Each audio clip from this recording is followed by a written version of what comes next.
नमस्कार, सलाम और जूले। मैं हूं सोनम वांगचुक लद्दाख से। आप में से कुछ लोग हमें जानते होंगे हमारे शिक्षा सुधार के कामों के बारे में, या फिर पर्यावरण के काम में आइस स्तूपा, आर्टिफिशियल ग्लेशियर जैसे कामों के लिए, या फिर आई लिव सिंपली जैसे ग्लोबल मूवमेंट्स जो कि सादा जीवन अपनाकर क्लाइमेट चेंज को रोकने के लिए लोगों को प्रेरित करती है। मगर दोस्तों, आज मैं इन चीज़ों के बारे में नहीं बल्कि आप लोगों को एक बहुत ही ज़रूरी संदेश देने के लिए आया हूं, जो कि चीन और भारत के बीच अभी जो टकराव और तनाव की स्थिति बनी है, इसके बारे में आपकी क्या जिम्मेदारी है। मैं लद्दाख में हूं और आप देख रहे हैं सिंधु नदी को बहते हुए यहाँ, और वो जो पहाड़ियाँ हैं उनके पीछे नुब्रा और चांगथांग के वो इलाके हैं जहाँ पर ये तनाव बढ़ता जा रहा है। हजारों सैनिक वहाँ ले जाए जा चुके हैं। सुनने में आया है चीनी वायुसेना के जहाज़ भी वहाँ तैनात किए गए हैं, और एक घंटे पहले भारतीय वायुसेना के जहाज़ भी मेरे ऊपर मंडरा रहे थे। सामान्यतः जब सीमा पर तनाव होता है तो हम आप जैसे नागरिक ये सोचकर सो जाते हैं रात को कि सैनिक इसका जवाब दे देंगे। मगर मैं आज आप लोगों को ये ज़रूरी बात बताना चाहता हूँ कि इस बार सिर्फ सैनिक जवाब नहीं, दो तरफा जवाब हो और उसमें नागरिक जवाब भी हो। तो आप जैसे नागरिक दिल्ली, मुंबई और बेंगलोर और अनेक शहरों से क्या कर सकते हैं, इसमें ये समझने के लिए पहले हमें समझनी होगी चीन की ये हरकत और वो ऐसा क्यों कर रहा है।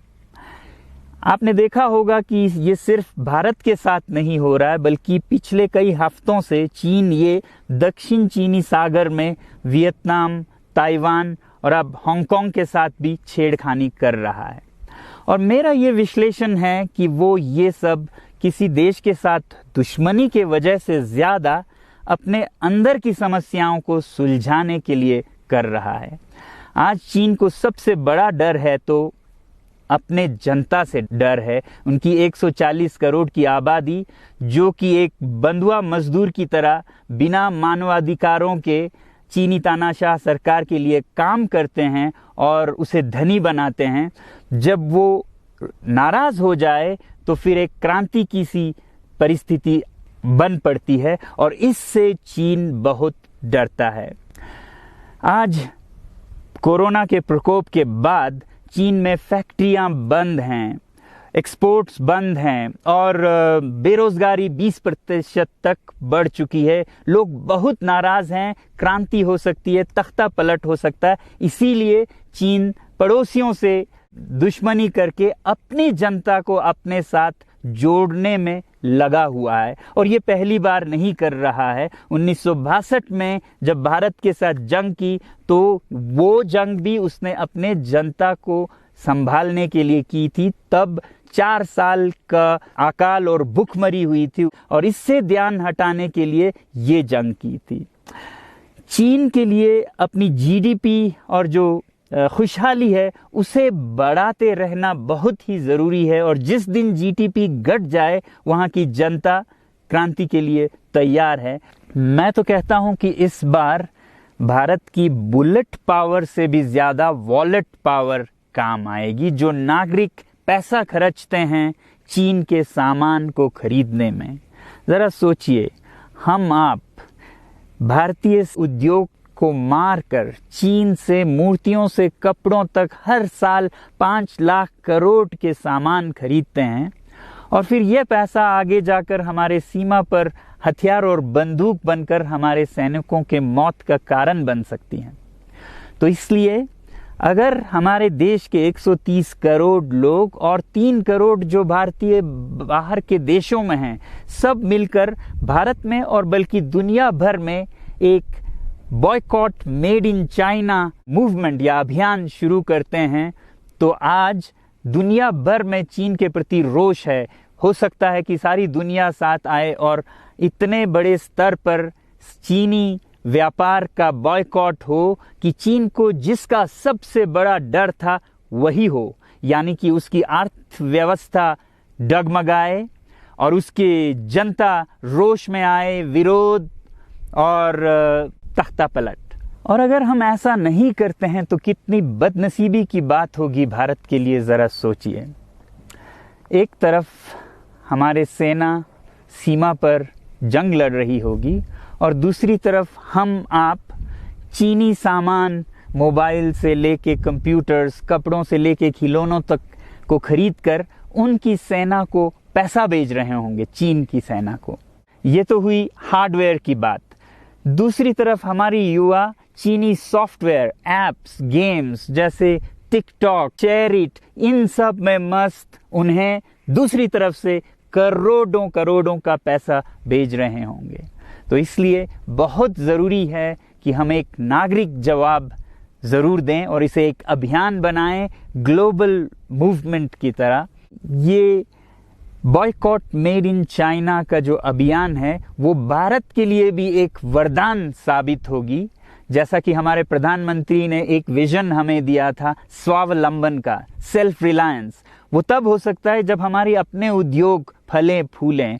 और जब हम बॉयकॉट करते हैं इन सामान का तो अपने देश के उद्योग का, उत्पाद का हम प्रयोग करेंगे और उससे मजदूरों को रोजगारी मिलेगी और सारा देश खुशहाल होगा। बजट होगा कि हम और अच्छी तरह से टक्कर ले सकें सीमा पर भी। तो इसके लिए मैं आप लोगों से अपील करता हूं कि जहां तक ऐप्स और सॉफ्टवेयर की बात है तो हमारे युवाओं को एक हफ्ते में उन्हें अनइंस्टॉल करना चाहिए। Boycott made in China, software in a week and hardware in a year. क्योंकि साजो सामान के लिए वक्त लगेगा हमारे अपने देश से और बाहर से विकल्प निकलने तक, तो उसे हम एक साल के अंदर कर सकते हैं। तो ये हम न सिर्फ अपना प्रतिज्ञा करें बल्कि 100 और लोगों को इसके बारे में समझाएं, शेयर करें सोशल मीडिया पर, और हमारी जो मीडिया है वो जनता तक, देश के कोने कोने तक पहुंचाए।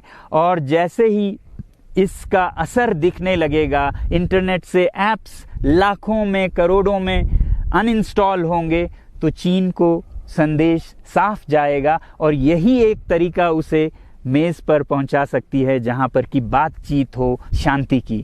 तो जाते जाते मैं ये बता दूं कि मैं क्या करने जा रहा हूं। इस फ़ोन पर जो भी चीनी ऐप्स हैं उन्हें तो मैं एक हफ्ते में हटा रहा हूं, बल्कि ये फ़ोन जो कि चीन में बना है इसे भी मैं एक हफ्ते में अपनी ज़िंदगी से अलग कर रहा हूं और एक साल के अंदर हर वो चीज़ जिस पे मेड इन चाइना लिखा है उसे ज़िंदगी से निकालने जा रहा हूं।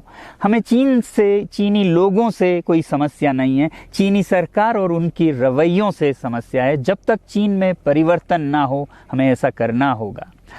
और आप लोगों से मैं अपील करता हूं कि आप अपने शहर में, अपने मोहल्ले में ऐसे इवेंट्स करें जहां लोग प्रतिज्ञाएं करें कि चीनी सामान का बहिष्कार करें जब तक चीन में परिवर्तन ना हो।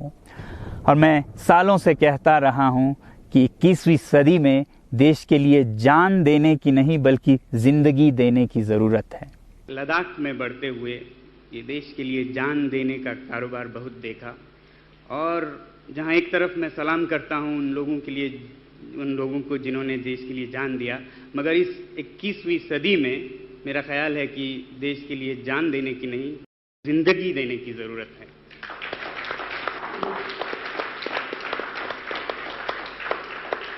तो आप भी निभाइएगा अपना रोल।